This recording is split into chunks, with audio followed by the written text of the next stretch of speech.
Hello, good morning. सो अब third part start करते हैं पीएसएम रिवीजन में। तो यहाँ पर अपने पास लास्ट टाइम हमने वैक्सीन से पूरा कंप्लीट कर लिया था। अब PQLI versus human development index. Physical PQLI is physical quality,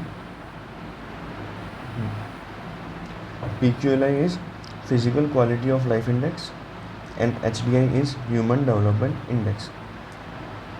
इनमें तीन चीज़ें होती हैं दोनों में। First literacy rate, infant mortality rate, life expectancy at 1 year age. और HDI में literacy rate, income and life expectancy at birth. ये आपको तीनों पॉइंट्स याद होने चाहिए। अब याद करने के लिए अगर सिंपल सी ट्रिक देखें अपन तो PQLI जो है और HDI है दोनों में कॉमन है लिटरेसी रेट, तो ये तो अपन को याद करना ही करना है। आई दोनों में कॉमन है, एक है इन्फेंट मोर्टेलिटी रेट, एक है ह्यूमन डेवलपमेंट इंडेक्स। ये ध्यान रखना कि physical quality of life index जो है इसमें लाइफ के बारे में बात कर रहे हैं, तो ये इन्फेंट मोर्टेलिटी रेट आएगी इसके अंदर। और जो ह्यूमन डेवलपमेंट इंडेक्स है उसमें डेवलपमेंट की बात करें तो डेवलपमेंट के लिए हमेशा मनी चाहिए होता है, तो इनकम आएगी उसके अंदर। फिर physical quality of life index में life expectancy at 1 year age है और डेवलपमेंट में लाइफ एक्सपेक्टेंसी एट बर्थ है। That's all. इसमें अगर आपको ये भी कन्फ्यूज़न हो जाए कभी तो याद रखना ये 3 वर्ड्स का है नेम, ये नेम जो है 4 वर्ड्स का है। ये बड़ा है तो इसमें बड़ी एज वाला ऑप्शन जाएगा, क्योंकि वहाँ बिल्कुल सिमिलर ऑप्शंस होंगे, बहुत कंफ्यूजिंग होंगे, इसलिए ये चीज़ें देखो। लाइफ लिटरेसी रेट दोनों में कॉमन है। लिटरेसी रेट में knowledge, education index, mean year of schooling, enrolment ratio, everything. Next है इन्फेंट मोर्टेलिटी रेट, जो लाइफ की बात कर रहे हैं तो इसलिए PQLI में आ जाएगा। और इनकम पर कैपिटा और US डॉलर के हिसाब से ह्यूमन डेवलपमेंट इंडेक्स में आ जाएगा। लाइफ एक्सपेक्टेंसी 1 ईयर में PQLI में और HDI में एट बर्थ है। अब इनका स्कोरिंग होती है तो 0 से लेकर 100 तक की स्कोरिंग है PQLI की, जिसमें इंडिया 65 पर है। और ह्यूमन डेवलपमेंट इंडेक्स की 0 से लेकर 1 तक है, जिसमें इंडिया 0.633 पर है। बेसिकली देखा जाए तो दोनों सेम अमाउंट सेम ही है लगभग, ठीक है। ये 65% है, ये 63% समथिंग है, ओके। तो इंडिया अराउंड ऐसे याद कर सकता है 65% के अराउंड दोनों में वैल्यू आएगी। अब बिलो पॉवर्टी लाइन कब अपन डिफाइन करेंगे किसी को, अगर उसका कैलोरिक इंटेक रूरल एरिया में गांव में रहते हुए अगर उसका caloric intake less than 2400 kilo calories per day है, और अर्बन एरिया शहर में रहते हुए उसका caloric intake less than 2100 kilo calories per day है। Next income per day. Income per day का क्राइटेरिया रंग राजन कम्युनिटी ने दिया था 2013-14 में। ये कहते थे कि गांव में जो रह रहे रूरल एरिया में रहने वालों का अगर income per day less than 32 rupees है, या फिर अर्बन वालों का लेस देन 47 रुपीज़ है, तो वो बिलो पॉवर्टी लाइन में आते हैं, ओके। और BPL के लिए 29.5 से कम होना BPL हो गया, ठीक है। ये भी एक है क्राइटेरिया जो था, ठीक है। फिर इंटरनेशनल डेफिनेशन जो वर्ल्ड बैंक ने दी पॉवर्टी के लिए, अगर बोले किसी को मॉडरेट पॉवर्टी है तो उसकी income less than 3 to 10 US dollar पर डे है। और अगर किसी की इनकम लेस देन 1.9 डॉलर पर डे है तो वो सीवियर पॉवर्टी में आता है, ओके। कैलोरी इंटेक हो गया रूरल में 2400 से कम, अर्बन में 2100 से कम। इनकम हो गई रंगराजन कम्युनिटी में 13-14 में दी थी, less than 32 rupees rural, less than 47 rupees urban, और BPL के लिए 29.5। इंटरनेशनल डेफिनेशन के अकॉर्डिंग 3 to 10 माइल्ड पॉवर्टी और less than 3 to 10 mild poverty है, and less than 1.9 dollar is severe poverty. अभी ये टर्म छोड़ देना, अभी आगे आएगा चार्ट्स वगैरह का सारा, तो उसमें बता दूंगा। बेसिकली इसमें एक आ जा रहा है कि सेक्युलर ट्रेंड आएगा भी, कैसे दिखता है उसका चार्ट। सेक्युलर ट्रेंड का जो चार्ट होता है, secular trend actually line chart में मिलता है, बताता हूँ यहाँ क्या। तो अभी तक अपन ने दो चीज़ें देख ली, दोनों अपने को समझ में आ गया अच्छे से। अब नेक्स्ट देखते हैं टाइम डिस्ट्रीब्यूशन ऑफ डिजीज़। अब कोई भी डिजीज़ है वो कितने टाइम ड्यूरेशन में, किस टाइम ड्यूरेशन के हिसाब से आ रही है या फिर अपने आप को रिपीट कर रही है, उन सब चीज़ों की बात करेंगे। फर्स्ट है short term fluctuation. Short term fluctuation mean disease days में हो रही है, वीक्स में हो रही है, या मैक्स टू मैक्स मंथ्स में हो रही है, इसे कहते हैं एपिडेमिक, जैसे कोविड था। लॉन्ग टर्म फ्लक्चुएशन डिकेड्स में आता है, सालों साल लगते हैं, उसे कहते हैं सेक्युलर ट्रेंड, धीरे धीरे ग्रो करता है। तो उसका चार्ट ना ऐसा होगा कि भाई ये 2018 से लेकर 2028 है, तो वो डिजीज हर साल थोड़ी थोड़ी बढ़ रही है, तो उसका लाइन चार्ट होगा सेक्युलर ट्रेंड, जो भी ऊपर बता देता हूँ मैं। फिर आता है पीरियोडिक। ये सीजनल या साइकिलिकल ट्रेंड होता है कि हर साल मान लो कि समर जब स्टार्ट होती है, ये जो पॉलन्स का टाइम होता है, उस टाइम एनर्जीज बढ़ जाती है, फिर उसके बाद कम हो जाती है, फिर बढ़ जाती है, फिर कम हो जाती है। या फिर जैसे मीजल्स मम्स वगैरह का जो इन्फेक्शन का आउटब्रेक होता है, वो हर 5 से 7 साल में अगर हो रहा है, तो ये हो गया साइक्लिक ट्रेंड या साइक्लिक ट्रेंड हो गया ये ना। अब देखिए एक एग्जांपल, फूड पॉइजनिंग हुई है किसी एक पार्टी में बहुत सारे लोगों को स्टेफ ऑरियस की वजह से, उसको जिसका इंक्यूबेशन पीरियड है 1 to 6 आवर, तो ये एक एपिडेमिक है। भोपाल गैस ट्रेजेडी हुई थी स्पेसिफिक एरिया में, एकदम से सबको फ्लश कर ख़त्म हो गई, वो भी एक एपिडेमिक थी। जैसे कि वाइजैक गैस ट्रेजेडी थी जो स्टाइचिन गैस की वजह से थी, वो भी एक एपिडेमिक थी। सेक्युलर ट्रेंड देखते हैं, जो सेक्युलर ट्रेंड मैं बता रहा था। अब 1961 से लेकर 2011, अब कोई डिजीज़ है जो धीरे धीरे धीरे धीरे इतने सालों में, यानी कितने साल हो गए, 50 साल हो गए, 50 सालों में कोई डिजीज़ धीरे धीरे ख़त्म हुई है। ओके, यहाँ देखा तो देखो, कोई डिजीज़ इतने सालों में धीरे धीरे ख़त्म हुई है। ये लाइन डायग्राम हो गया, सेक्युलर ट्रेंड है। दूसरा कम्युनिकेबल डिसीज़ है, वो भी अपन उसके अगेंस्ट है ना वैक्सीनेशन कर रहे हैं, प्रिवेंशन ला रहे हैं, तो वही धीरे धीरे विद टाइम कम हो रही है। पर जो नॉन कम्युनिकेबल डिजीज है, डायबिटीज़, हाइपरटेंशन, ये सब विद टाइम बढ़ रही है। साइक्लिकल ट्रेंड किन किन डिजीज में मिल रहा है, मैं जिनके बारे में आपको बता रहा था अभी। मीजल्स में हर 2 से 3 साल में उसका आउटब्रेक होता है। रूबेला का हर 5 से 8 साल में होता है। इन्फ्लुएंजा का मैक्सिमम जो एंटीजेनिसिटी है, ठीक है, वो उस मैक्सिमम इसमें जो साइक्लिकल ट्रेंड देखने को मिलता है, वो होता है इसके एंटीजेनिक वेरिएशन की वजह से, जिसमें दो चीज़ें होती हैं एंटीजेनिक वेरिएशन में। एक तो होता है एंटीजेनिक शिफ्ट करता है, और एक होता है ड्रिफ्ट करता है। शिफ्ट तो ये धीरे धीरे करता है, तो वो इतना लीथल नहीं होता, पर ड्रिफ्ट ये एकदम से होता है, म्यूटेशन की वजह से होता है, पॉइंट म्यूटेशन की वजह से ड्रिफ्ट होता है कि आज ही इन्फ्लुएंजा का नया वेरिएंट डेवलप हो गया पॉइंट म्यूटेशन की वजह से उसमें। तो वो तो एक है ना मेजर चीज़ होगी। और साइक्लिकल ट्रेंड उसमें अपन इतना याद कर सकते हैं, एंटीजेनिक वेरिएशन की वजह से होता है। इसमें 2 फिनोमिना होते हैं इन्फ्लुएंजा में, एंटीजेनिक शिफ्ट और ड्रिफ्ट। शिफ्ट धीरे धीरे अपने एंटीजेनिसिटी को चेंज करता है, तो उसमें लोगों के पास समझने का मौका होता है। पर अगर आउटब्रेक होता है, कोई एपिडेमिक होती है, तो वो ड्रिफ्ट की वजह से होती है, तो पॉइंट म्यूटेशन होता है, एकदम से नई एंटीजन जनरेट हुआ है, डिजीज़ हैंडल नहीं हो पाती है।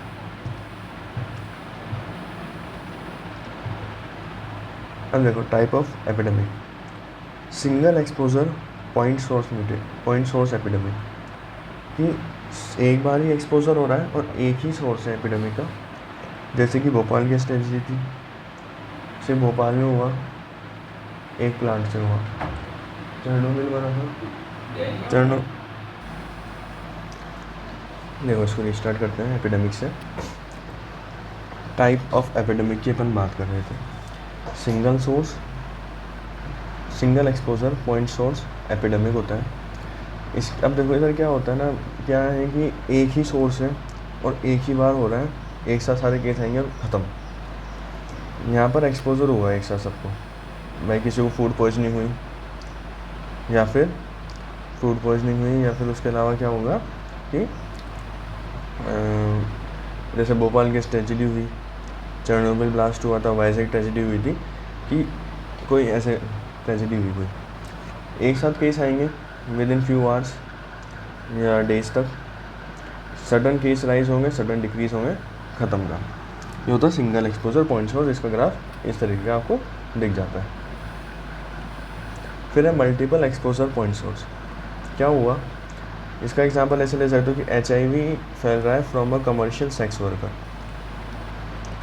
यहाँ पर जैसे कमर्शियल सेक्स वर्कर थी या फिर उसको हुआ है, जैसे जो भी मानो उसको हुआ है, वो फैला रही है, तो क्या हुआ कि केस बढ़े, जो तो थोड़े डाउन होने लगते हैं, पर जो इन्फेक्टेड हुए हैं ना वो भी तो औरों को फैला रहे हैं ना। तो इस तरह से सेकेंडरी वेव्स आती है और ये चलता रहता है जब तक सबका डिटेक्शन नहीं हो जाता और ट्रीटमेंट नहीं हो जाता, या फिर ये कंटिन्यूस भी चल सकता है। या फिर एग्जांपल ऐसे ले सकते हो, कंटेमिनेटेड वेल है कोई, टाइफाइड जैसे डिजीज़ हो रही है, टाइफाइड फैल रहा है किसी कंटेमिनेटेड वेल से, और उसका इंक्यूबेशन पीरियड है 10 से 14 दिन। अब पहले जिस दिन से शुरू हुआ उस दिन से लेकर 10 दिन तक मिनिमम, ठीक है, पता तो लगेगा नहीं क्योंकि किसी को बीमारी होगी नहीं, तो 10 दिन तक सब पानी पिएंगे। अब जिसने पहले दिन पानी पिया उसको 10th डे डिजीज़ हो जाएगी, जिसने 10वें दिन पिया उसको 20 डे होगी, तो सेकेंडली भी ऐसे कर आ रहा है बार बार। एक होती है प्रोपोगेटेड एपिडेमिक, इसमें स्लोली केस राइज होता है, प्लेट्यू हो जाता है फिर, और स्लोली फॉल हो जाता है। ये देखने को मिलता है पर्सन टू पर्सन ट्रांसमिशन के केसेस में, क्योंकि और ये फॉल क्यों हो जाता है, क्योंकि हर्ड इम्यूनिटी आ जाती है इसलिए। जैसे कि 1 case of TB patient who is not on treatment can lead to 10 to 15 cases per year. तो ये प्रोपोगेटेड एपिडेमिक है जो धीरे धीरे बढ़ती रहती है, ठीक है। और प्रोपोगेटेड HIV भी हो सकता है, या सिंगल वो कमर्शियल सेक्स वर्कर का एग्जांपल है, तो multiple source point source epidemic भी हो सकती है, multiple exposure point source epidemic भी हो सकता है। अगर कोई भी एलिमिनेटेड डिजीज़ किसी कंट्री में वापस कम बैक करती है, तो मतलब पहले एलिमिनेट हो चुकी है, वापस वो कम बैक करती है, तो वो फिर भी एपिडेमिक कहलाएगी, क्योंकि पहले अब नए बिल्कुल एलिमिनेट हो गए थे, 0 केसेस हो गए थे, अब एक भी केस आता तो वो एपिडेमिक कहलाएगा।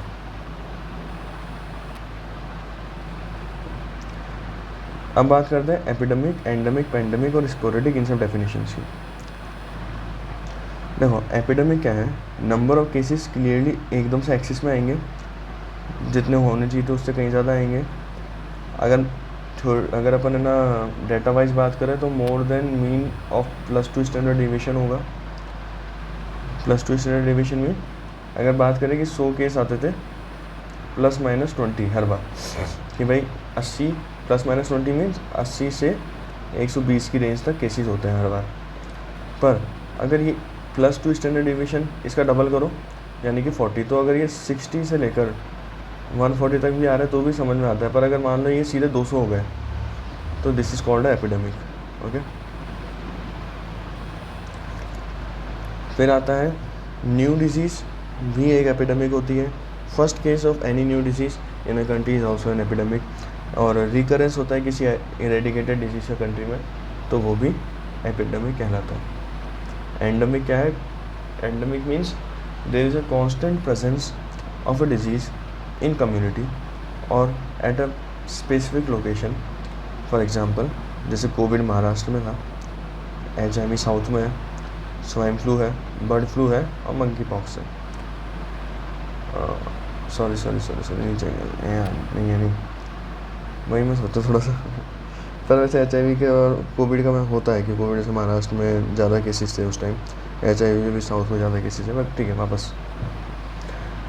एंडेमिक मीन्स कॉन्स्टेंट प्रेजेंस है किसी भी डिजीज़ का कंट्री में, जैसे कि MMR measles mumps rubella continuously है, कभी ख़त्म नहीं हो रहा है। चिकन पॉक्स है, मलेरिया है, HIV है, कोविड है, ओके। हाँ तो ये 2 एग्जांपल तो रही है ये नहीं। देखो पेंडेमिक की बात करें, पेंडेमिक मीन्स डिजीज़ का कंट्री टू कंट्री स्प्रेड हो रहा है, जैसे अमेरिका और यूएस वगैरह, यूएस से HIV आया, चाइना से कोविड आया, स्वाइन फ्लू आया, वहाँ से बर्ड फ्लू आया, मंकी पॉक्स बाहर से आया। तो कंट्री टू कंट्री स्प्रेड होता है डिजीज़ का, उसे कहते हैं पेंडेमिक। एपिडेमिक एकदम से केसेस बढ़ रहे हैं, एंडेमिक स्पेसिफिक लोकेशन पर कंटिन्यूसली है, ठीक है, कांस्टेंट प्रेजेंस से। Pandemic country to country spread है। और अब बात करते हैं स्पोरेडिक की। स्पोरेडिक में क्या है कि देखो, मैं इसको इस डेफिनेशन तो ये है कि scattering of cases in time in place, पर इससे कुछ समझ नहीं आएगा, मैं एग्जांपल देके बताता हूँ। ये पूरी कंट्री है इंडिया। अब दिल्ली में स्नेक बाइट का आज एक केस आया, और वही आज एक केस स्नेक बाइट का महाराष्ट्र में आ रहा है, आज एक केस स्नेक बाइट का राजस्थान में आ रहा है, साउथ किसी में आ रहा है, तमिलनाडु में आ रहा है, कर्नाटक में आ रहा है। ऐसे करके मुझे 15 आज की तारीख में स्नेक बाइट के केस मिले। पर एक बार बताओ, सेम स्नेक के हो, सेम चीज़ें हो, सब कुछ, बट फिर भी वो एक दूसरे से इंटरकनेक्टेड नहीं है, एक दूसरे की वजह से नहीं है, या सेम कॉज की वजह से नहीं है, सेम स्नेक की वजह से नहीं है। तो स्कैटरिंग स्पोरेडिक मीन्स डिजीज़ वगैरह सब कुछ सेम है, पर सबको अलग अलग कॉज उसकी वजह से हो रही है, इन्वायरमेंट चेंज की वजह से हो रही है। एग्जाम्पल के लिए, रोड ट्रैफिक एक्सीडेंट अगर होता है, ऑल ओवर इंडिया हो रहा है, पर सबका सेम गाड़ी से नहीं हो रहा ना, वही बात है। स्नेक बाइट हो रही है सबको, पर सबको सेम स्नेक से नहीं हो रही, वही चीज़ है। अब इसमें सारी पॉइजनिंग आ जाएगी, आर्सेनिक पॉइजनिंग है, स्नेक बाइट है, ठीक है। केसेस एक दूसरे से इंटरलेटेड नहीं होते, ठीक है। अगर सब अफेक्ट हो रहे हैं तो डिफरेंट सोर्सेज है उनके। अब बात करते हैं कंट्रोल, एलिमिनेशन और इरेडिकेशन की। कंट्रोल तो क्या है, डिजीज़ ख़त्म नहीं हुई है, कंट्रोल कर रखा है आपने, रिडक्शन एंड ट्रांसमिशन उसका कंट्रोल कर रखा है, so that it stops to a public health problem in a country. इसमें अपन डिक्रीज़ कर रहे हैं इंसिडेंस, ड्यूरेशन, कॉम्प्लिकेशन और बर्डन ऑफ द डिजीज़। अगर बात करें एलिमिनेशन की, एलिमिनेशन इसमें कंप्लीट इंटरप्शन होता है डिजीज़ ट्रांसमिशन का इन अ कंट्री। एग्जाम्पल के लिए अगर मैं बोलूँ, एलिमिनेटेड डिजीज़ इंडिया में कौन कौन सी है, गुइनी वॉर्म, लेप्रेसी। लेप्रेसी एलिमिनेट क्यों बोल रहे हैं, क्योंकि उसका लेस देन 1 केस पर 10,000 पॉपुलेशन अपन अचीव कर चुके हैं। या फिर यॉन्स की बात करें, ये एलिमिनेट हो चुका है इंडिया में। नियोनेटल टिटनेस एलिमिनेट हो चुका है, लेस देन 1 केस पर 1,000 लाइव अपन अचीव कर चुके हैं। तो ये सब एलिमिनेटेड डिजीज़ है, गुइनी वॉर्म, लेप्रेसी, यॉन्स और नियोनेटल टिटनेस इंडिया में एलिमिनेट हो चुकी है। एलिमिनेट मीन और कंट्रीज़ में अभी भी डिजीज़ प्रेजेंट है, बट अपनी कंट्री से अपन एलिमिनेट कर दी है। इरेडिकेशन की बात करें, अब इरेडिकेशन क्या है, tearing out by the roots, complete extermination of the organism की, ग्लोबली ही ऑर्गेनिज्म को ख़त्म कर दिया, जैसे कि स्मॉल पॉक्स ख़त्म हो चुका है ग्लोबली। स्मॉल पॉक्स का ध्यान रखना, कब ख़त्म हुआ था वो, इरेडिकेट हुआ था मीन्स 08 यानी 8 मई 1980, ठीक है। इसको उल्टा करके यहाँ रख देना, एक डेट याद कर लो, हो जाएगा नंबर 0805, हाँ मई 05 हो गया ना, 0805 1980 स्मॉल पॉक्स कम्प्लीटली इरेडिकेट हो गया था। टू डिक्लेयर एलिमिनेशन और eradication of A disease 3 years should be incidence free time. कोई भी डिजीज़ का एलिमिनेशन या इरेडिकेशन आपको डिक्लेयर करने के लिए 3 साल तक इंसिडेंस फ्री टाइम होना चाहिए। कोई केसेस आपको 3 साल तक नहीं मिलनी चाहिए उस कंट्री में, तभी आप उसको डिक्लेरेशन दोगे। इंडिया को पोलियो फ्री स्टेटस 26 मार्च 2014 में मिल गया था, और ट्रैकोमा का फ्री स्टेटस 8 दिसंबर 2017 में मिल गया था। इरेडिकेटेड डिजीज़ अभी तक स्मॉल पॉक्स है 08 में 1980। ये दोनों डेट आप फिर भी याद नहीं रहे तो कोई दिक्कत नहीं है, देख लेना एक बार फिर भी, बट स्मॉल पॉक्स की तो याद रहनी चाहिए एमसीआई के हिसाब से। अब देखो, ये मोस्ट आस्किंग टॉपिक है ये वाला, लेवल ऑफ प्रिवेंशन। सबसे पहला आता है primordial. Primordial mean before emerging of the risk factor upon eliminate करना चाह रहे हैं। जैसे कि फादर अगर अपने बच्चे को समझाते हैं, बेटा गाड़ी चलाए ही मत, क्योंकि एक्सीडेंट हो जाएगा, बाहर निकले ही मत क्योंकि बारिश में गीला हो जाएगा, नहीं, ये तो थोड़ी अलग हो गया। वही है कि भाई गाड़ी चलानी ही नहीं है, सीखना ही नहीं है चलाना, ड्रिंकिंग और स्मोकिंग शुरू ही नहीं करनी है, ठीक है। कोई भी चीज़ रिस्क फैक्टर मान लो उसका प्रेजेंट है, इन बाहर तो भाई हर चीज़ का रिस्क फैक्टर बाहर तो प्रेजेंट ही होगा ना, बाहर निकलोगे एक्सीडेंट वगैरह होगा, पर मैं बाहर ही नहीं निकल रहा हूँ, रिस्क फैक्टर ही खत्म कर देगा। रिस्क फैक्टर क्या है, अगर मैं गाड़ी चलाऊँगा तो एक्सीडेंट होगा, मैं बाहर निकलूँगा तो एक्सीडेंट होगा, ठीक है। ड्रिंकिंग स्मोकिंग शुरू करूँगा तो कोई डिजीज़ होगी, पर मैं शुरू ही नहीं कर रहा हूँ उसको, समझ गए। मैं बाहर नहीं निकलूँगा तो एक्सीडेंट के चांस खत्म, ड्रिंकिंग स्मोकिंग शुरू ही नहीं करूँगा, ठीक है। तो ये होता है primordial prevention before emergence of the risk factor. It comes under the heading called health education. इसके अंदर अपन क्या क्या चीज़ें और कर सकते हैं, source reduction of the disease source. Example के लिए वाटर को एक्यूमुलेट होने ही मत दो किसी आउटसाइड ओपन पॉन्ड में या किसी भी अपने छत पे जो भी नॉर्मल कोई टब वगैरह पड़े रहते हैं किसी में, मतलब ओपन सोर्स में वाटर को आप इकट्ठा होने ही मत दो ताकि वहाँ पे मस्कीटोज नहीं बने और मलेरिया नहीं फैले। Father asked son not to adopt bad habit, ये भी एक प्राइमोडियल प्रिवेंशन है। अब नेक्स्ट देखो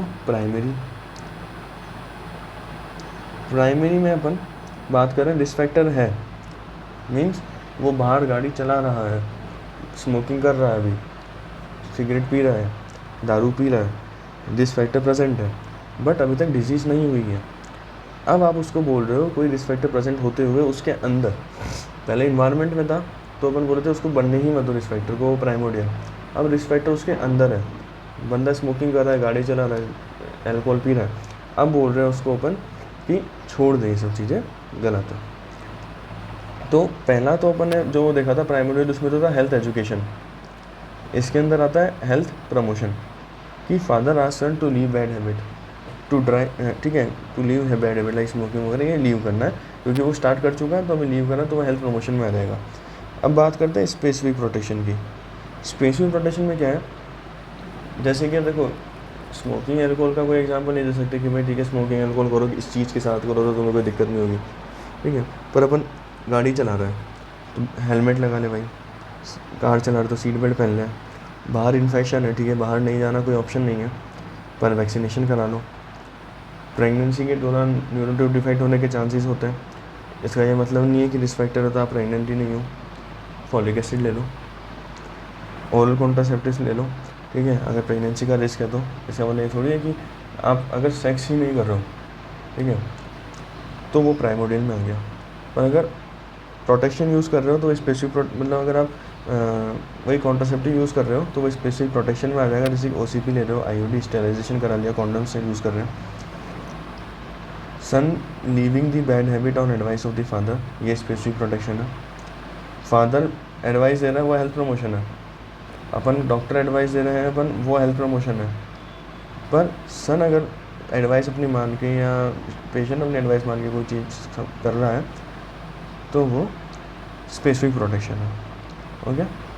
तो बेसिकली किसी भी चीज़ के लिए आप प्रोटेक्शन दे रहे हो, रिस्क फैक्टर प्रेजेंट होते हैं कि भाई मस्कीटो नेट्स ले लिए, रिपेलेंट्स आते हैं मस्कीटो वाले, वो ले लिए, ठीक है, ये सब चीज़ें स्पेसिफिक प्रोटेक्शन में आती हैं। यहाँ तक अपन डिजीज़ को प्रिवेंट कर सकते थे प्राइमरी तक, पर अब सेकेंडरी में क्या है, पॉसिबली डिजीज़ शुरू हो गई है, अब अपन या तो उसका अर्ली डायग्नोस कर सकते हैं या ट्रीटमेंट कर सकते हैं। तो अर्ली डायग्नोसिस क्या है, जितने भी डायग्नोस्टिक टेस्ट जानते हो ना दुनिया में, वो सब इसके अंदर आएंगे। सेकेंडरी प्रिवेंशन, अर्ली डायग्नोसिस, और ट्रीटमेंट में एक ही ट्रीटमेंट जितने भी वो सब इसमें आएंगे, बस एक ट्रीटमेंट है BCG वैक्सीन। BCG वैक्सीन ध्यान रखना, वो उसमें नहीं जाएगा प्रिवेंशन वगैरह में, वो जाएगा ट्रीटमेंट में। क्यों? क्योंकि BCG वैक्सीन बच्चे को देते हैं तो अगर अपन ले रहे हैं तो वो it is given for the treatment of the bladder cancer, okay. OCP ध्यान रखना, PCOD के ट्रीटमेंट में काम आती है, वो प्रोटेक्शन वाले में भी काम आती है, पर PCOD में दे रहे हो तो ट्रीटमेंट OCP PCOD के ट्रीटमेंट में काम आ रही है। और किसी को अगर आपने इंट्राऑक्यूलर लेंस लगाया तो वो ट्रीटमेंट है, लेजिक ट्रीटमेंट दे रहे हो, डॉट्स ट्रीटमेंट दे रहे हो, ये सब उसमें आ जाता है, ओके। अब टर्शरी थोड़ा सा कंफ्यूजिंग रहेगा, बट एक बार बहुत आराम से सुनना। टर्शरी में क्या है, डिजीज़, देखो सेकेंडरी में तो डिजीज़ पॉसिबली स्टार्टेड स्क्रीनिंग करनी थी, अब यहाँ पे डिजीज़ हो गई है प्रोग्रेशन फुलफिल, ठीक है, फुली ब्लोन डिजीज़ हो चुकी है। अब या तो आप क्या कर सकते हो, डिजीज़ को ख़त्म नहीं कर सकते वरना ट्रीटमेंट में ख़त्म हो जाती है सेकेंडरी में। अब यहाँ तक पहुँचे हो अगर, मतलब डिजीज़ को ख़त्म नहीं करा जा सकता। अब डिजीज़ को तो या तो आप लिमिटेशन कर सकते हो या रिहेबिलिटेशन कर सकते हो। डिजीज़ लिमिटेशन मतलब क्या है, डिजीज़ है तो उसमें थोड़ा सुधार कर सकते हो आप, जैसे कि किसी की आंखें ख़राब हो गई तो उसको स्पेक्टिकल्स दे दिया आपने। अब स्पेक्टिकल्स एक ऐसा एग्जाम्पल है जो डिसेबिलिटी लिमिटेशन और रिहेबिलिटेशन दोनों में आता है, क्योंकि कई लोगों के हट भी जाते हैं और प्रॉफिट भी रहता है उनको, और कई लोग नॉर्मल अपनी लाइफ जी भी पाते हैं डिसेबिलिटी को लिमिट करके उसके थ्रू। रिहेबिलिटेशन में क्या है, पोलियो हुआ किसी को, टांगों ख़राब हो गई तो आपने उसके लिए उसको क्रंचेस दे दिए कि भाई ठीक है इसके थ्रू चलना है, तो ये रिहेबिलिटेशन हो गया। इसके क्वेश्चंस वगैरह करेंगे पूरे टॉपिक के तो और बेटर होगा। टर्शरी में इतना ही, डिजीज़ लिमिटेशन जिसमें स्पेक्टिकल एग्जाम्पल है, रिहेबिलिटेशन इसमें भी स्पेक्टिकल आता है और क्रंचेस आ गए पोलियो वाले। ओवरऑल बेस्ट क्या होगा, देखो इन सब में प्राइमोडियल ओवरऑल बेस्ट होता है कि आप रिस्क फैक्टर को अपनाओ ही मत या इमर्जी मत होने दो। और for non communicable disease primordial ही बेस्ट है। टीबी के लिए सेकेंडरी बेस्ट है, early diagnosis and better treatment. और देखो control of a disease imply stop to be public health problem, zero incidences elimination, iron folic acid anaemia मुक्त Bharat programme में तो प्राइमरी प्रिवेंशन हो जाएगा। बिल्कुल सही बात है, रिस्क फैक्टर के डिक्रीज के लिए दे रहे हैं अपन उस टाइम तो, पर अगर एनीमिया में दे रहे हो तो सेकेंडरी हो जाएगा, because it's we are giving it for a cause of treatment. Just like OCPs, if we are giving OCP as a contraceptive, it is under primary prevention, but if we are giving OCP as a treatment for the PCOD, it is coming under secondary prevention treatment. Okay, अब देखो disease, इसमें ध्यान रखना DID, dance India dance, फिर H last में disease है, फिर impairment है, डिसेबिलिटी और हैंडीकैप है। अब डिजीज़ क्या है, मान लो किसी को हाइपरटेंशन या डायबिटीज मेलाइटिस हो जाती है, वो डिजीज़ है, उसकी वजह से इम्पेयरमेंट क्या है, हाइपरटेंशन की वजह से, तो उसमें इम्पेयरमेंट क्या है, हाइपरटेंशन की वजह से उसको अगर विजन लॉस हो गया है, रेटिनोपैथी वगैरह हो गई है, या फिर डायबिटीज़ की वजह से रेटिनल डिस्फंक्शन हो गया, या फिर डिजीज़ को अपन रोड ट्रैफिक एक्सीडेंट भी मान सकते हैं, तो इम्पेयरमेंट क्या, एक्सीडेंट हुआ और लॉस ऑफ हैंड हो गया।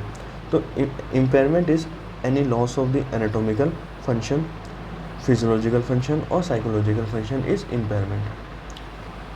अब डिसेबिलिटी क्या है, अब डायबिटीज से रिलेटेड डिस्फंक्शन हुआ, रोड ट्रैफिक एक्सीडेंट से हाथ गया या हाइपरटेंशन की वजह से विज़न गया, उस वजह से वो जो रूटीन एक्टिविटी है उसके एज और सेक्स वाले जो सब कर पा रहे हैं वो नहीं कर पा रहा, तो वो डिसेबिलिटी है। डिसेबिलिटी वही तो होती है कि भाई जो सब कर पा रहे हो आप नहीं कर पा रहे, वो डिसेबिलिटी है, ठीक है। तो जैसे रिटर्न डिस्फंक्शन की वजह से वो सेक्सुअल एक्टिविटी नहीं कर पा रहा, लॉस ऑफ हैंड की वजह से ड्राइव नहीं कर पा रहा, या फिर देख नहीं पा रहा है तो और भी बेसिक से काम सारे नहीं कर पा रहा, हाइपरटेंशन वाले एग्जांपल में। अगर हैंडीकैप क्या है, अब इन सब चीज़ों की वजह से the person is unable to fulfil his role in society leading to unemployment for example, ठीक है। पहले मान लो कोई आर्मी ऑफिसर था, वॉर में उसका हाथ गया, ठीक है, कोई भी डिजीज़ से उसको कुछ भी हुआ तो उसको आर्मी से निकाल दिया गया, ठीक है। कोई इरेक्टाइल डिस्फंक्शन की वजह से डाइवोर्स हो गया, ठीक है, ड्राइव नहीं कर पा रहा तो अनएम्प्लॉयमेंट हो गया, ये सब चीज़ें हैंडीकैप में आती है, इसलिए इन लोगों को कोटा भी दिया जाता है, ऐसे ध्यान रखना। सीरीज ध्यान रखना, DIDH सबसे पहले डिजीज़, फिर इम्पेयरमेंट। यहाँ तक इम्पेयरमेंट बस है उसमें कोई दिक्कत नहीं है अभी तक, तो पर्सन को भी कोई दिक्कत नहीं है, मतलब एग्जांपल इसमें क्वेश्चन के हिसाब से याद करने के लिए बता रहा हूँ, दिक्कत तो सच में तो होती है, पर एज पर डेफिनेशन सिर्फ लॉस है अभी तक, उसको एनाटोमिकल फंक्शन में लॉस है। अब उसको खुद को दिक्कत होने लगती है डिसेबिलिटी में, और सोसाइटी से उसको दिक्कत, सोसाइटी को उससे दिक्कत होने लगती है हैंडीकैप में। अब देखो type of cases, primary case होता है जो फर्स्ट केस होता है, सेकेंडरी केस होता है, जितने भी जो प्राइमरी से इन्फेक्ट होकर डेवलप हो रहे हैं वो सब सेकेंडरी केस होते हैं, और इंडेक्स केस होता है जो मेरी नज़र में सबसे पहले आएगा, यानी कि जो हेल्थ सिस्टम के या डॉक्टर के या फिर इन्वेस्टिगेटर जिसे बोले अपन, उसके नज़र में जो सबसे पहले आता है वो होता है index case. Incubation period, serial interval and generation time. Incubation period क्या होता है? ऑर्गेनिज्म की एंट्री होने तक बॉडी में, मतलब एंट्री होने से बॉडी में, भाई टाइम जब ऑर्गेनिज्म बॉडी में एंटर कर रहा है टिल वो first sign and symptom produce कर रहा है। इवन बेयर मिनिमम बात करें तो हेडेक भी प्रोड्यूस कर रहा है तब तक, तो ये टाइम ड्यूरेशन होता है इंक्यूबेशन पीरियड। जैसे कोविड का 2 to 14 डेज था, एवरेज था 5.1 डेज। वहीं सीरियल इंटरवल क्या है? ये गैप होता है प्राइमरी और सेकेंडरी केस के अंदर, कि भाई प्राइमरी केस और सेकेंडरी केस के डेवलप होने के बीच में जो टाइम गैप हुआ वो होता है सीरियल इंटरवल। और जनरेशन टाइम क्या है? Time between entry of the organism in human body till its maximum infectivity. देखो इंक्यूबेशन तो क्या है, पहला बॉडी में एंटर कर रहा है तब से लेकर पहला साइन सिम्टम दे रहा है वो इंक्यूबेशन पीरियड हो गया, पर बॉडी में एंटर करने से लेकर मैक्सिमम इन्फेक्टिविटी तक वो रीच आउट कर रहा है वो है जनरेशन टाइम। सीरियल इंटरवल है gap between primary and secondary case. Latent period, onset of non communicable diseases till detection is latent period. हाँ, कोई भी नॉन कम्युनिकेबल डिजीज़ होने से, hypertension, diabetes, coronary vascular disease है, तो इनके ऑनसेट से लेकर इनके डिटेक्शन तक का टाइम जो होता है ना वो लेटेंट पीरियड होता है। ठीक है,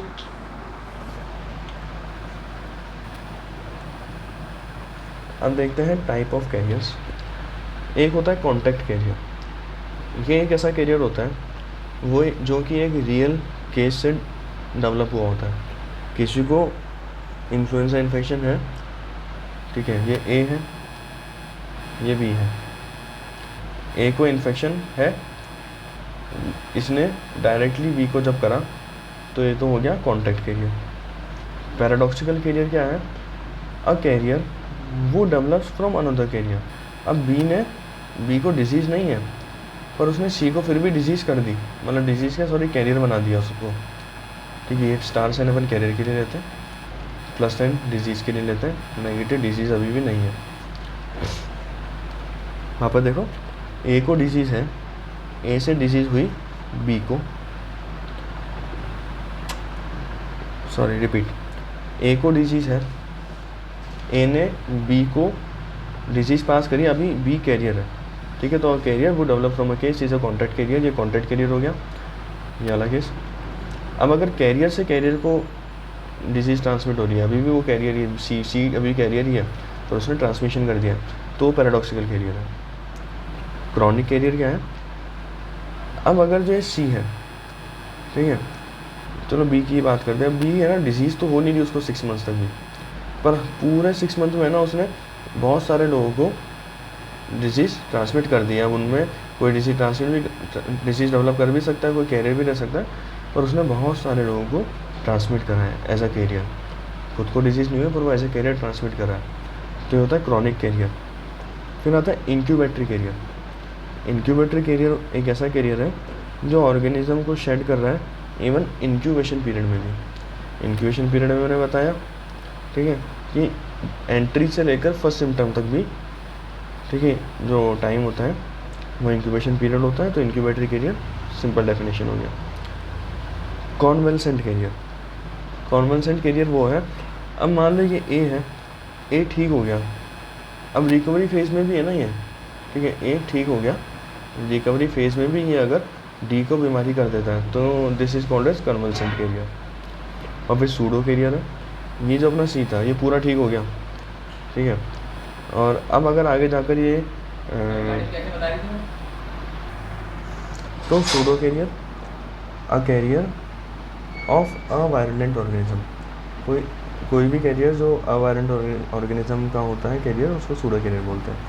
ठीक है, देखो मेरे को जितना मेरे हिसाब से लगता है बेसिक कॉन्टैक्ट कैरियर में किसी को कोई दिक्कत नहीं आएगी। पैराडॉक्सिकल कैरियर ध्यान रखना, पैराडॉक्सिकल क्यों बोल रहे हैं? क्योंकि कैरियर टू कैरियर ट्रांसमिशन हो रहा है। क्रॉनिक हमेशा टाइम ड्यूरेशन के हिसाब से बोलते हैं, वन क्रॉनिसिटी तो मोर देन 6 मंथ वाला हो गया। इनक्यूबेटरी इंक्यूबेशन पीरियड में शेड कर रहा है। कर्मन का ध्यान रखना पड़ेगा, एक रिकवरी फेज में दे रहा है, और pseudo carrier is a carrier जो कैरियर है ही नहीं सच में, क्योंकि वो अवायरल ऑर्गेनिज्म को कैरी करता है। ठीक है,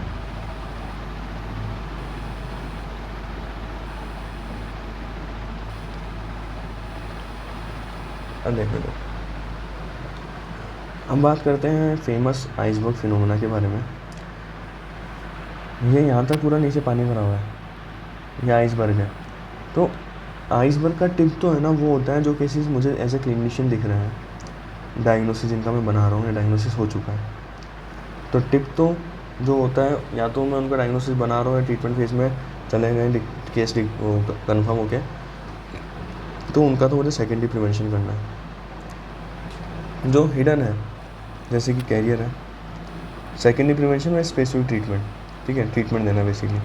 जो हिडन है वो सब क्लिनिकल, प्री क्लिनिकल कैरियर हो सकता है, असिम्टोमेटिक हो सकता है, लेटेंट फेज में हो सकता है, तो उनको भी ढूंढकर अपन को स्क्रीनिंग करके फिर ट्रीटमेंट में डालना है।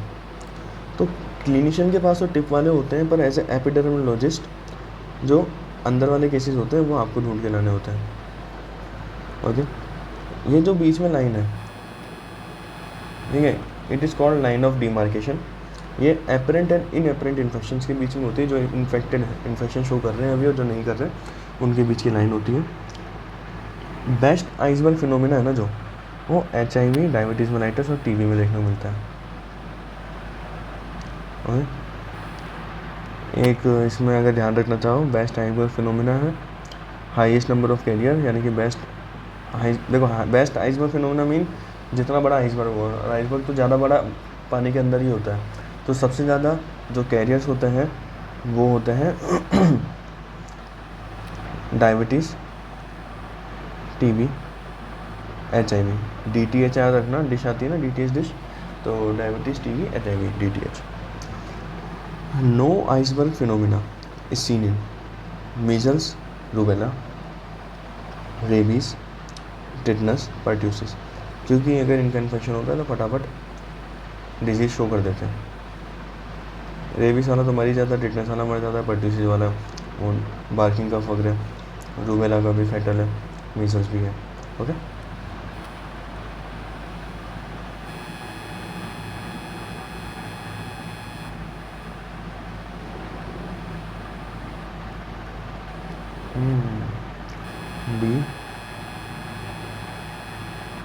DTH देखो, ICD-11 ये है international classification of the disease 11th edition, volume है इसमें 3, चैप्टर है इसमें 26। साइकोलॉजिकल डिसऑर्डर के लिए इसमें चैप्टर 6 है, और अननोन ईटियोलॉजी के लिए इसमें चैप्टर 21 है।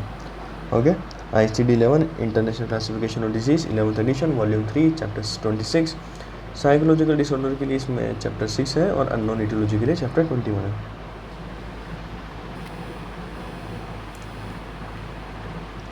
अब देखो स्क्रीनिंग में क्या है, सर्च फॉर, स्क्रीनिंग क्यों करते हैं अपन, हाँ वही बात है। तो in screening we are searching for an unrecognised disease in apparently healthy individuals by doing a rapidly applied test। ठीक है, it is done for the hidden और submerged portion of the iceberg, जो पानी के नीचे होता है, जो केसेस हैं, जो कैरियर्स हैं लेटेंट पीरियड में, इन सबको पता लगाते हैं अपन अप्लाइड टेस्ट के थ्रू।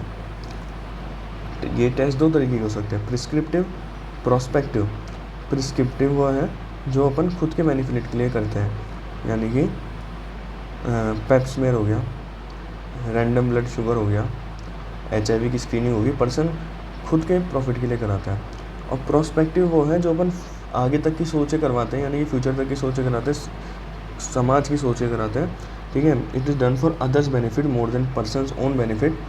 एक बार बताओ, जब कोविड आया था, ठीक है, तब एयरपोर्ट पे आप जा रहे हो, गवर्नमेंट फ्री में सबका कोविड टेस्ट क्यों कर रही है? क्यों करती है गवर्नमेंट? तो फ्री में कभी कोई काम करती है? ठीक है, तो फ्री में सबको कोविड टेस्ट क्यों करती है? It is for a prospective cause. ठीक है, आगे तक की सोच है, क्योंकि ये यहाँ पे अगर इनमें से कोई केस है तो हमको यहीं रोक लें, आगे हमारी कंट्री में ये स्प्रेड नहीं हो। वैसे ही HIV जो मतलब जो कमर्शियल सेक्स वर्कर्स होती है, ठीक है, तो उनका फ्री चेकअप क्यों करते हैं रेगुलरली? दूसरा ब्लड डोनेशन अगर हो रहा है तो उनका भी फ्री टेस्ट वगैरह क्यों करते हैं। तो ये सब चीज़ें कि प्रोस्पेक्टिवली सोच के अपन आगे बड़ा फ़ायदा सोच के ये चीज़ करते हैं। एग्जाम्पल हो ही गए immigrant screening, HIV for commercial sex worker and blood donation के टाइम और ट्रांसफ्यूजन के टाइम जो टेस्ट करते हैं। तो जो प्रोस्पेक्टिव स्क्रीनिंग होती है ना आगे सबकी सोच के, वो प्राइमरी लेवल प्रिवेंशन है, और जो प्रिस्क्रिप्टिव है वो पर्सनल कॉज के लिए स्क्रीनिंग होती है, तो वो सेकेंडरी लेवल प्रिवेंशन है, ध्यान रखना। प्रिस्क्रिप्टिव डॉक्टर प्रिस्क्रिप्शन देता है तो होता है, तो स्क्रीनिंग में आ जाएगा, सेकेंडरी हो गया। प्रोस्पेक्टिव आगे तक की सोच के कर रहे हैं, तो प्राइमरी लेवल स्पेसिफिक प्रोटेक्शन में आ गया। अब स्क्रीनिंग और डायग्नोसिस। स्क्रीनिंग वाले जो मेथड होते हैं ना वो क्विकर होते हैं, चीप होते हैं, पर वो रिलेटिवली इनएक्यूरेट होते हैं, वो ट्रीटमेंट का बेसिस नहीं बनाते। बट डायग्नोस्टिक वाले टाइम कंज्यूमिंग होंगे, महंगे होंगे, एक्सपेंसिव होंगे, पर वो मोर एक्यूरेट भी होते हैं और वो ट्रीटमेंट का बेसिस भी बनाते हैं। जैसे स्क्रीनिंग के टेस्ट की बात कर रहे हैं अपन अभी, टीबी में अगर किसी को कफ है, अगर किसी को 2 हफ्ते से ज़्यादा कफ है ना, तो अपन टीबी सस्पेक्ट करके उसका एसिड फास्ट बेसिला स्पूटम स्मीयर कराएंगे, ZN-STEN या CV नेट। किसी की स्किन में हाइपोएनेस्थेटिक स्किन लीजन्स हैं, ठीक है, स्किन पैचेस हैं, तो लेप्रेसी को सस्पेक्ट करके क्लिनिकल एग्जामिनेशन करेंगे। किसी को अगर बहुत टाइम से फीवर है तो मलेरिया सस्पेक्ट करके पेरिफेरल ब्लड स्मीयर टेस्ट करेंगे। JSB स्टेन जो जसवंत भट्टाचार्य वाला था स्टेन, जसवंत सिंह भट्टाचार्य। HIV है किसी को तो सस्पेक्ट करके अपन एलिसा रैपिड टेस्ट करते हैं, वेस्टर्न ब्लॉट ऐसे वाला।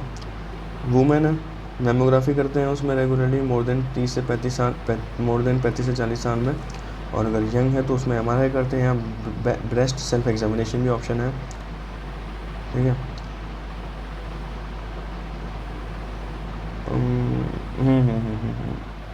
सॉरी यार, एक्चुअली क्या मेरे को टाइम हो गया ना तो कुछ चीज़ें छोटी सी मिस हो जाती है ना। देखो ये सारे स्क्रीनिंग टेस्ट हैं,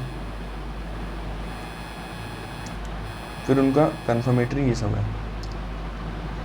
जैसे कि वापस बता देता हूँ फास्ट, किसी को टीबी है तो स्क्रीनिंग के लिए टीबी में क्या करते हैं, अगर इसको 2 हफ्ते से ज़्यादा खांसी है तो वो टीबी सस्पेक्ट करके कन्फर्मेटरी टेस्ट करते हैं, acid fast bacilli, ZN-STEN, CV net. किसी में अगर हाइपोएनेस्थेटिक स्किन लीजन है, स्क्रीनिंग करी, हाइपोएनेस्थेटिक स्किन लीजन में लेप्रेसी है सस्पेक्शन में, तो क्लिनिकल एग्जामिनेशन। फीवर है, मलेरिया सस्पेक्ट कर रहे हो, peripheral blood smear. HIV suspect कर रहे हो तो स्क्रीनिंग में आप एलिसा करा, HIV सस्पेक्ट कर रहे हो तो वेस्टर्न ब्लॉट टेस्ट। मेमो में ब्रेस्ट सेल्फ एग्जामिनेशन वगैरह में दिक्कत आ रही है तो FNAC कन्फर्मेटरी हो गया। VIA is more better screening than pap smear, ठीक है। VIA is more better screening test than pap smear for cervical cancer और कोलोनोस्कोपिक पंजबायोप्सी, उसके लिए कन्फर्मेटरी है। वैसे ही ओरल कैंसर के लिए screening bye manual oral palpation, confirmatory FNAC। Lung cancer के लिए CXR screening, confirmatory HRCT। Prostate cancer के लिए दोनों होते हैं, ठीक है, प्रोस्टेट स्पेसिफिक एंटीजन और DRE, डायग्नोसिस में बायोप्सी। डायबिटीज़ में स्क्रीनिंग में है रैंडम ब्लड शुगर और मतलब डायबिटीज़ में स्क्रीनिंग में रैंडम ब्लड शुगर है, और डायग्नोसिस बनाने के लिए फास्टिंग या OGTT या HbA1c, ठीक है। ये सारी चीज़ें हो गई। एक ही ध्यान है ना, PSA और DRE दोनों साथ में स्क्रीनिंग में आते हैं प्रोस्टेट कैंसर की, बाकी कन्फर्मेटरी तो बायोप्सी ही है। अब देखो एडवांटेज क्या है, मैंने इतनी स्क्रीनिंग चिल्ला रहा हूँ, स्क्रीनिंग करने का एडवांटेज क्या होता है बॉस। पहला कि डिसीज़ जल्दी टाइम से पकड़ में आ जाएगी ना, तो क्योर करना आसान रहता है, संभालना आसान रहता है। देखो डिसीज़ ऑनसेट हुआ जैसे A पॉइंट पे, फर्स्ट पॉसिबल डिटेक्शन होता है B पॉइंट पे, C होता है क्रिटिकल पॉइंट, और उसके बाद सीधे डायग्नोसिस होता है, यूजुअल टाइम ऑफ डायग्नोसिस जो D है, और सीधे फिर फाइनल आउटकम आ जाता है। पर आपको डायग्नोस करना चाहिए, यहाँ पे डायग्नोस हो रही डिजीज़, यहाँ पे तो सीवियरिटी तो बढ़ेगी ना डिजीज़ की। अगर आप B और C के बीच में डायग्नोस करते हो, which is the best time to diagnose और screening the disease, so the time gap between B and C to this D is called lead time, and this is the advantage gained by this screening, और इससे patient को फ़ायदा होगा, disease जल्दी पकड़ में आ रही, जल्दी अच्छा बेसिक ट्रीटमेंट दे सकते हैं अपन। Okay, peripheral blood smear for malaria parasite, जो करते हैं, जो थिक स्मेयर बनाते हैं ना अपन, थिक वाला, वो तो सेंसिटिविटी के लिए होता है, ठीक है। इसको ऐसे ध्यान रखना, सेंसिटिविटी, तो थिक स्मेयर सेंसिटिविटी के लिए होता है, सेंसिटिविटी के लिए होता है। और जो थिन स्मेयर होता है वो स्पेसिफिसिटी के लिए होता है, खत्म बात, स्पीसीज आइडेंटिफिकेशन के लिए होता है thin smear. Sensitivity thick smear, specificity thin smear. अब देखो स्क्रीनिंग, ये आए हुए हैं तो इसलिए याद करने पड़ेंगे आपको। ये दोनों फिर भी नहीं हो रहा तो रहने देना, पर ये स्पेसिफिक सेंसिटिविटी आनी चाहिए आपको। देखो कुछ नहीं है, वो जो और रिलेशन निकाला था केस कंट्रोल में, कैसे निकाला था पहले तो बता दो मेरे को, कि दोनों में जिनमें डिजीज़ भी है रिस्पेक्टर भी है मल्टीप्लाई बाय, जिसमें डिजीज़ नहीं रिस्पेक्टर नहीं डिवाइड बाय, जिसमें एक में डिजीज़ है रिस्पेक्टर नहीं है और एक में ये है, ठीक है, ऐसा और रिलेशन निकाला था। अब देखो सेंसिटिविटी और स्पेसिफिसिटी, यहाँ पर ए है, यानी कि सेंसिटिविटी क्या है, true positive divide by true positive plus false negative, यानी ये वाला पूरा जिनमें डिजीज़ है उनमें तो सेंसिटिविटी देखते हैं अपन, ओके, यही है ना, जिनमें डिजीज़ है, चाहे टेस्ट पॉजिटिव नहीं भी आ रहा हो या आ रहा हो, पर डिजीज़ जिनमें ओवरऑल है ना, उनमें देखते हैं सेंसिटिविटी। और ये है D divide by B plus D, जिनमें डिजीज़ नहीं है उनमें अपन सर्च करते हैं स्पेसिफिसिटी, सॉरी। मल्टीप्लिकेशन दोनों का 100 से ही होना है। अब मैं फॉर्मूला याद करने की ट्रिक बताता हूँ, सिंपल सी। सेंसिटिविटी तो क्या है, कोई टेस्ट कितना सेंसिटिव है या कितना स्पेसिफिक है उससे ये पता लगाता है। सेंसिटिव तो मीन कि कितने केसेस सच में है, यानी कि कितने कितने केसेस सच में है। जैसे मान लो 90 + 10 है, ये 90 मान लो, ये 10 मान लो, तो ओवरऑल केस अपने पास 90 + 10 100 है। उसमें से जो मेरा टेस्ट है वो कितने ढूंढ के दे रहा है मुझे। टेस्ट ने तो मुझे यही बताया ना कि 90 पॉजिटिव है, ओवरऑल 100 पॉजिटिव थे, पर टेस्ट ने मुझे बताया 90, यानी कि 10 वो कम बता रहे जो फॉल्स नेगेटिव 10 थे। तो how sensitive my test for this specific disease, इसके लिए अपन क्या चेक करेंगे कि कितने तो वो सच में मेरा टेस्ट पॉजिटिव बता रहे हैं, यानी ट्रू पॉजिटिव कितने हैं मेरे टेस्ट में, डिवाइड बाय जो फॉल्स नेगेटिव भी है उनको ऐड करो, और ये 90% सेंसिटिविटी आ जाएगी जब कैलकुलेट करोगे इसको इंटू 100 करके। और स्पेसिफिटिविटी में क्या है सी,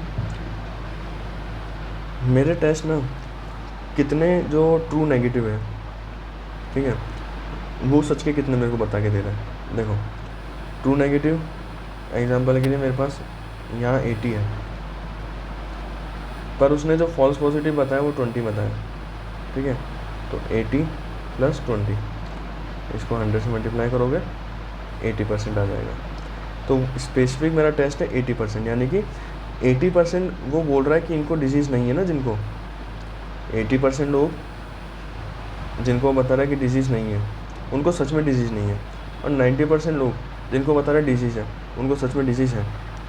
वापस बताता हूँ कॉन्सेप्ट और फिर रटने का तरीका सिंपल बता के इसको मैं फिनिश करता हूँ स्क्रीनिंग वाला पार्ट को। इसको दो देखो, सेंसिटिविटी तो वो होती है कि मेरा टेस्ट कितने डिजीज़ पर्सन को फाइंड आउट कर पा रहा है। जैसे कि मैं इधर वैल्यू डाल ही देता हूँ, ये 90 मान लो, इसको 10 मान लो, इसको 80 मान लो, इसको 20 मान लो। अब डिजीज़ पर्सन सच में इसने टेस्ट ने कितने निकाल के दिए मेरे, वो है 90, डिवाइड बाय टोटल कितने हैं, तो 90 तो निकाल के वो दे रहा है और 10 वो निकालना भूल गया, निकाल नहीं पाया। इसका मैं निकालता हूँ परसेंटेज, तो 90% आएगा, कैलकुलेट कर लेना इंटू 100। तो मेरा टेस्ट की सेंसिटिविटी जो है वो 90% है कि सच में जिनको डिजीज़ है, ठीक है, आउट ऑफ दोज वो रियली हैव डिजीज़, मेरा टेस्ट 90% को सही से फाइंड आउट कर पाता, 10% नहीं कर पाता। और स्पेसिफिसिटी क्या है कि जितनों को उसने नेगेटिव बताया ना, उनमें से सच में कितने नेगेटिव, मतलब उनमें से सच में कितनों को डिजीज़ नहीं है। तो उसने नेगेटिव बताया है 80 को, ठीक है। देखो टेस्ट ने नेगेटिव बताया यहाँ पर 80 को, तो 80 को उसने नेगेटिव बताया है, प्लस पर डिजीज़ जो उसने फॉल्स पॉजिटिव भी तो बता दी ना, 20 को तो डिजीज़ थी ही नहीं, उसने झूठ मार कर बता दी, तो इसका परसेंटेज आ जाएगा 80%। कि उसने अगर बोला है जितनों को वो डिजीज़ बता रहा है कि इनको डिजीज़ नहीं है, जितनों के बारे में बता रहा है कि इनको डिजीज़ नहीं है, उसमें से 80% करेक्ट है। अब देखो रटने का तरीका, ये कॉन्सेप्ट है ना, देखो मेरे को खुद को डेवलप करने में बहुत रीडिंग लगी थी, मेरे दिमाग में कन्फर्म है, बट मैं समझाने में थोड़ा टाइम लग रहा है, मैं समझा नहीं पा रहा हूँ। बट इसको 1-2 बार सुनोगे, अगर समझ आ रहा है तो बहुत अच्छी बात है, नहीं तो रटने का देखो बेसिक सी बात है, इतना अभी तक समझ गए होंगे कि मेरा टेस्ट सच में कितने लोगों को जो पॉजिटिव है पता कर पा रहा है, वो है सेंसिटिविटी, और जो सच में कितनों को नहीं है वो पता कर पा रहा है, वो है स्पेसिविटी। अब सेंसिटिविटी का क्या सीन है कि ये वाला जो लेफ़्ट वाला कॉलम है ना, वो इसका है, और राइट वाला कॉलम इसका है, वही सेम, दोनों चीज़ें पॉजिटिव, यानी टेस्ट भी पॉजिटिव है, डिजीज भी पॉजिटिव है, ऊपर रख लो, और दोनों को जो प्लस करके आप इधर नीचे रख लो, जितना वो टोटल डिजीज़ है, मल्टीप्लाई कर लो। और इसके अंदर आप क्या करोगे, दोनों चीज़ें जिसमें पॉजिटिव है, यानी दोनों चीज़ें जिसमें नेगेटिव है, यानी कि टेस्ट भी नेगेटिव है, सच में डिजीज़ भी नहीं है, वो होगा ट्रू नेगेटिव, डिवाइड बाय इन दोनों को प्लस कर लो। आपको या तो ये डायग्राम उस टाइम मेंटली बनाओ, या फिर सिंपल सा आप ये ध्यान रखना कि दोनों चीज़ें जिसमें पॉजिटिव है उसको सेंसिटिविटी में ऊपर रखना है आपको, डिवाइड बाय टोटल जितने सच में डिजीज़ वाले केस हैं, और दोनों चीज़ें जिसमें नेगेटिव है उसको आपको स्पेसिफिसिटी में रखना है, ठीक है, और डिवाइड बाय जितनों को डिजीज़ नहीं है, इसमें डिजीज़ जिनको है, इसमें डिजीज़ जिनको नहीं है, यहाँ पर जितने भी ट्रू पॉजिटिव केस है और जितने ट्रू नेगेटिव, ट्रू वाले ऊपर आएंगे, यहाँ ट्रू पॉजिटिव है, यहाँ ट्रू नेगेटिव है, ऐसे ध्यान रखना, ट्रू पॉजिटिव है तो पी के साथ नहीं रहेगा, ठीक है, पी के साथ नहीं रहेगा, इसमें ट्रू नेगेटिव आएगा, ओके।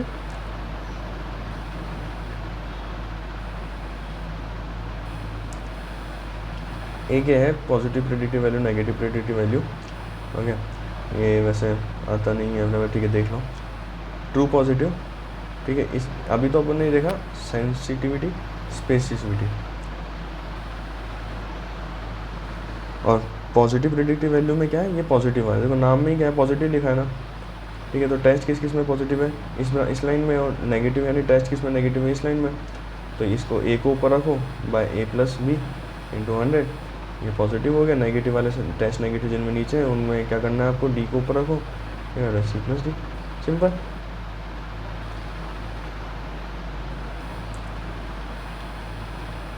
अब देखो sensitivity of a test is directly proportional to a क्या है, ट्रू पॉजिटिव, जितने ट्रू पॉजिटिव होंगे उतना टेस्ट मेरा सेंसिटिव माना जाएगा, और इन्वर्सली प्रोपोर्शनल बाय सी, जितने वो फॉल्स नेगेटिव बता रहा है, ठीक है, कोई भी टेस्ट ऐसे देखो, मेरा टेस्ट कितना सेंसिटिव है वो डायरेक्टली प्रोपोर्शनल होगा कितने वो ट्रू पॉजिटिव बता रहा है, और इन्वर्सली प्रोपोर्शनल होगा वो कितने फॉल्स नेगेटिव बता रहा है। और फिर इसको अपन फॉर्मूला बना सकते हैं, sensitivity is equals to true positive is equals to 1 minus false negative, okay. Next specificity में क्या सीन है, जो ट्रू नेगेटिव बता रहा है डिवाइड बाय फॉल्स पॉजिटिव, वही सेम, जस्ट उसका उल्टा, ट्रू नेगेटिव डायरेक्टली प्रोपोर्शनल होगा, फॉल्स पॉजिटिव इनवर्सली प्रोपोर्शनल होगा, इतना ध्यान रख लेना, ये ऊपर के दो, ये तो फिर आप बना सकते हो, इसको रहने देना, ये ध्यान रख लो, ये ध्यान रख लो, ओके।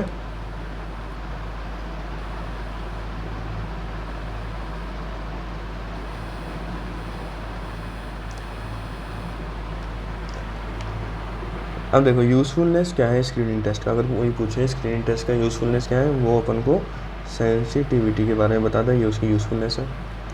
डायग्नोस्टिक पावर क्या है किसी स्क्रीनिंग टेस्ट की, डायग्नोस्टिक पावर है positive predictive value, and diagnostic power to exclude the disease is negative predictive value. ये PYQ वाले लाइन्स हैं ऐसे इनको देख लेना। Usefulness of a screening test, sensitivity, diagnostic power of a screening test is positive predictive value, and diagnostic power to exclude the disease negative predictive value.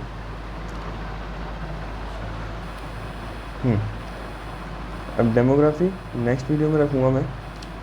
बस एक last प्यारा सा सिंपल सा टॉपिक देख लो, एक प्रिसीजन और एक्यूरेसी। प्रिसीजन ऐसे ध्यान रखना, ये तो सिनोनिम याद करना जरूरी है। प्रिसीजन को अपन रिलायबिलिटी भी बोलते हैं, समझ गए? पीएससी तो बनता है, प्रिसीजन को अपन रिलायबिलिटी भी बोलते हैं, और एक्यूरेसी को अपन अगर इसको उल्टा कर दूँ तो उसको वैलिडिटी भी बोलते हैं। पहले तो नाम याद कर लिया आपने, क्योंकि मेरे लिए नाम याद करना उस टाइम बहुत मुश्किल था, तो मैंने यही ट्रिक बनाई थी। प्रिसीजन को रिलायबिलिटी बोलते हैं, एक्यूरेसी को वैलिडिटी बोलते हैं। अब प्रिसीजन क्या है या रिलायबिलिटी क्या है? इट इज़ ए कंसिस्टेंसी या फिर repeatability of giving same finding. ठीक है, कोई टेस्ट आपने करा है, अब उसकी जो आपको फाइंडिंग आ रही है वो सेम आ रही है हर बार, चाहे गलत ही आ रही है पर सेम आ रही है, तो वो प्रिसाइज है। और हर बार अलग अलग आ रही है तो इम्प्रिसाइज है। वैसे एक्यूरेसी क्या है? ट्रू एक्चुअल वैल्यू के बराबर होनी चाहिए। देखो हमेशा लाइफ में अपन को होना तो एक्यूरेट है, पर एक्यूरेट होते हुए प्रिसाइज होना है, बार बार होना है एक्यूरेट, एक तरीके से ऐसे बताऊँ तो एक्यूरेसी क्या है? सेम वैल्यू बार बार आ रही है, बेस्ट है प्रिसीजन एंड एक्यूरेसी। पर अगर क्लोज टू ट्रू वैल्यू तो आ रहा है बीपी बार बार, पर हर बार अलग अलग आ रहा है तो वो इम्प्रिसाइज है। ठीक है, तो best is precise and accuracy दोनों हो, तो उसके बाद इम्प्रिसाइज भी हो पर एक्यूरेट होना चाहिए, आसपास तो होना चाहिए। समझ गए चीज़? एक बार वापस बता देता हूँ। प्रिसाइज को अपन रिलायबिलिटी भी बोलते हैं, और एक्यूरेसी को अपन उसको उल्टा कर दो वैलिडिटी भी बोलते हैं। एक्यूरेसी क्या है? ट्रू वैल्यू के आसपास की वैल्यू, चाहे अलग अलग भी आ जाए कोई दिक्कत नहीं, but precise is bar bar same value है, चाहे गलत भी आए। और दोनों को अगर देखें तो बार बार बीपी की, अब देखो बीपी आपने मेजर करा, गलत आ रहा है चाहे ऐसी है पर सेम आ रहा है। बीपी आपने मेजर करा, ठीक है, ये कभी हर बार ये अलग आ रहा है तो इम्प्रिसाइज हो गया। बीपी हर बार सेम आ रहा है, करेक्ट आ रहा है तो प्रिसाइज एंड एक्यूरेट हो गया। BP close to true value तो आ रहा है पर हर बार अलग आ रहा है तो इम्प्रिसाइज एंड एक्यूरेट हो गया। देखना है इसको ढंग से एक बार और वापस सुनना, तो ये कंप्लीट हो जाएगा। नेक्स्ट हम स्टार्ट करेंगे डेमोग्राफी से।